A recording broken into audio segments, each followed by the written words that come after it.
Good morning. तो आइए Munger university से रिलेटेड न्यूज जानेंगे और इस वीडियो में पार्ट 1 पार्ट 2 वाले दोनों के लिए एक बहुत ही आवश्यक सूचना है कि आप लोग जो बहुत ज़्यादा स्टूडेंट कंफ्यूज हैं कि सर आरबीएच क्या होता है, एनबीएच क्या होता है, मेरा कौन सा सब्जेक्ट है, अकाउंट ऑनर्स ले लिए, कौन सा सब्जेक्ट का एग्जामिनेशन देना है, तो उस सारे के बारे में आपको लोगों को बताएंगे। सबसे पहली बात तो आप लोगों ने एग्जाम दे रहे हैं, पार्ट 1 पार्ट 2 में आ गए हैं, इतना दिन से एग्जाम का वेट कर रहे थे, लेकिन आप लोग को कौन कौन सा सब्जेक्ट आप लोग लिए हैं वो ही नहीं आप लोग सीख पाए, तो ये आप लोग में भी कमी बताती है। लेकिन आप लोग को पहले ही सीखना चाहिए था।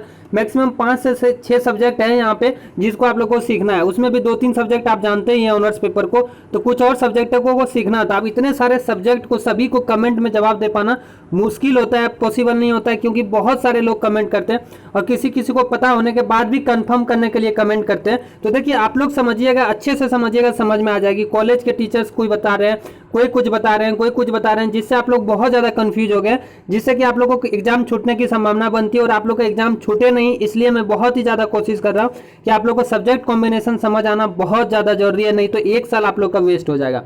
तो इसके लिए आप लोग सिंपली क्या कर सकते हैं, आप अपना पहले यूजर आईडी को लॉगिन कीजिए। आप गूगल में जाइए और जैसे आप लोग को बताया गया पहले से भी, गूगल में जाने के बाद MU लॉगिन आईडी जो भी आपका यूजर आईडी उसे डालिए और जो भी पासवर्ड उसे लॉगिन कीजिए। और लॉगिन करने के बाद आप लोग को ऐसा आइकॉन दिखाई देगा, ऐसा आइकॉन। उसके बाद आप नीचे आएंगे यहाँ पे लॉगिन करने के बाद, तो नीचे आने के बाद देखिए आपने जो सब्जेक्ट ले रखा है उस सब्जेक्ट का यहाँ पे लिखा होगा। जितने सारे सब्जेक्ट ले रखे होंगे, आपका ऑनर्स क्या है, आपका सब्सिडरी क्या है, आपका कंपलसरी क्या है, ये सारे लिखे होंगे। और इसमें आप लोग को जैसे जैसे एग्जाम रूटीन में लिखा हुआ है, जैसे आरबीएच लिखा हुआ है तो यहाँ भी आरबीएच लिखा रहेगा। तो आप लोग को नहीं भी पता चलेगा कि आरबीएच क्या है, तो यहाँ से आप लोग को पता चलेगा कि आपका आरबीएच का एग्जामिनेशन ही होगा और एनबीएच का एग्जामिनेशन होगा। तो देखिए आप लोग को पूरा कंफर्म यहाँ पे समझना है।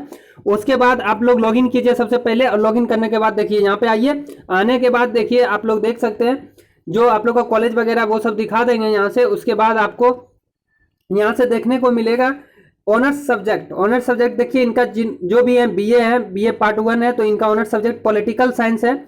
और पॉलिटिकल साइंस ऑनर्स है तो इनका पॉलिटिकल साइंस का 2 एग्जामिनेशन होगा, पॉलिटिकल साइंस 1 और पॉलिटिकल साइंस 2। ये पार्ट 1 में है, तो यदि आप पार्ट 2 में है तो पॉलिटिकल साइंस 3 और पॉलिटिकल साइंस 4 का एग्जामिनेशन होगा।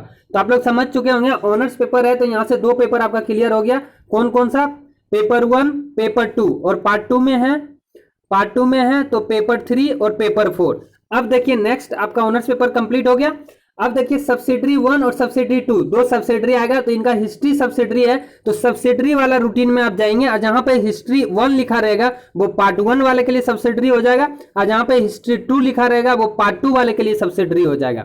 अब देखिए अब इनका इकोनॉमिक्स, दूसरा हिस्ट्री है इकोनॉमिक्स, तो आप रूटीन में जाएंगे और सब्सिडरी वाला रूटीन में जाएंगे, वहां पे इकोनॉमिक्स 1 जहां लिखा रहेगा वो आप लोग का पार्ट 1 वाले के लिए सब्सिडरी पेपर हो गया, और जहां पे इकोनॉमिक्स 2 लिखा रहेगा वो पार्ट 2 वाले के लिए सब्सिडरी हो गया। लेकिन ये दोनों सब्सिडरी जहां पे लिखा हुआ है जो भी सब्जेक्ट आपका, यहाँ पे आपको सब्सिडरी वाला रूटीन में जाके चेक करना है। ऑनर्स वाला रूटीन में आपको सिर्फ ये चेक करना है जो ऑनर्स पेपर आपका political science 1, political science 2, history 1, history 2, geography 1, geography 2, इसी तरह से सारे सब्जेक्ट का कॉम्बिनेशन है।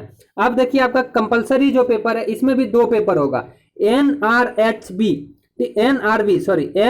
ये आपका 50 मार्क्स का होगा। जो हिंदी ये इन्होंने ले रखा है 50 मार्क्स का, तो ये एनआरबी 50 मार्क्स का दिखा रहा है इनका। इसी तरह आप लोग इंग्लिश ले रखे होंगे 50 मार्क्स का, तो एनआरबी 50 इस तरह लिखा रहेगा, एनआरई इंग्लिश 50 मार्क्स का, इस तरह से सारे सब्जेक्ट यहाँ पे लिखा रहेगा। और जो इनका 100 मार्क्स का है, देखिए इनका 100 मार्क्स का ये है, तो ALT 100, इंग्लिश 100 मार्क्स का लिए हुए हैं, तो ये यहाँ पे 100 मार्क्स का ALT 100 लिखा हुआ है। अब आप रूटीन में जाएंगे कि सर इंग्लिश 1 लिखा हुआ है, ALT इंग्लिश लिखा हुआ है, तो कौन सा मेरा एग्जामिनेशन होगा? तो आपका यहाँ पे आईडी कार्ड में ALT इंग्लिश लिखा है, तो जहाँ पे जिस डेट में ALT इंग्लिश लिखा होगा उसी डेट में आपका एग्जामिनेशन होगा। फिर इसी प्रकार दूसरे को जो लिए होंगे आरबीएच, ठीक है, तो यहाँ पे आरबीएच यदि लिखा रहता है तो आप आरबीएच वाला डेट देख लीजिए कि आरबीएच का एग्जामिनेशन कब होने वाला है, तो वो आरबीएच के डेट में चले जाएंगे। इसी तरह से आपको समझना, अपना ही लॉगिन आईडी आप लॉगिन कीजिए और उससे बहुत ही अच्छे से समझिए, और समझ आ जाए तो कमेंट जरूर कीजिएगा कि सर आपको इस वीडियो से बहुत ही हेल्प मिला, कि हाँ मैं समझ पाया हूँ। और फिर भी कोई नहीं समझ पाते हैं तो फिर भी कमेंट कीजिएगा कि आप लोग नहीं समझ पाए। देखिए मैं पूरा कोशिश कर रहा हूँ कि आप लोग का एग्जामिनेशन छूटे नहीं और सही समय पे एग्जाम देने जाएं, इसलिए आप लोग भी थोड़ा कोशिश कीजिए। बहुत लोग ऐसा भी होते हैं जो वीडियो बिना देखे ही सिर्फ कमेंट करते रहते हैं। देखिए पूरे दिन रात हम कमेंट का रिप्लाई नहीं दे पाएंगे, इसलिए आप लोग कोशिश कीजिए कि कम से कम थोड़ा बहुत आप लोग वीडियो देखा कीजिए, अच्छे से देखिएगा, पेशेंस रख के देखिएगा, जरूर समझ में आएगा। कुछ लोग तो ऐसे हैं जो कि पॉलिटिकल साइंस ऑनर्स ले लिए हैं और उनका कौन सा ग्रुप में एग्जामिनेशन वो पता ही नहीं है, बोल रहे हैं 21 को हमको जाना है, 23 को हमको जाना है। तो ऐसे नहीं कीजिए, आप लोग ग्रेजुएशन कर रहे हैं फिर भी आप लोग ऐसे बात करते हैं, तो ऐसे नहीं करना चाहिए। आप लोग खुद MU का लॉगिन ID यूजर कीजिए लॉगिन, और ऐसे ऐसे जहाँ भी लिखा रहेगा वही ठीक सब्जेक्ट में जाइएगा। आप जो भी लिखा रहेगा, RBH लिखा रहे, ALT लिखा रहे, NRB लिखा रहे, R इकोनॉमिक्स लिखा रहे या इकोनॉमिक्स लिखा रहे, देखिए यहाँ पे इकोनॉमिक्स भी दो है। R इकोनॉमिक्स एक आ जाता है रूरल इकोनॉमिक्स, एक E इकोनॉमिक्स हो जाता है, एक जो इकोनॉमिक्स 1 हो जाता है वो इकोनॉमिक्स 1 है। तो इस तरह से आप लोग को समझना बहुत ही ज़्यादा ज़रूरत है, और समझिए अच्छे से और एग्जाम दीजिए अच्छे से, ताकि आप लोग का एग्जाम इसी साल आप लोग पार्ट 1 पार्ट 2 को क्लियर कर सके, अगले साल का नहीं वेट करना पड़े।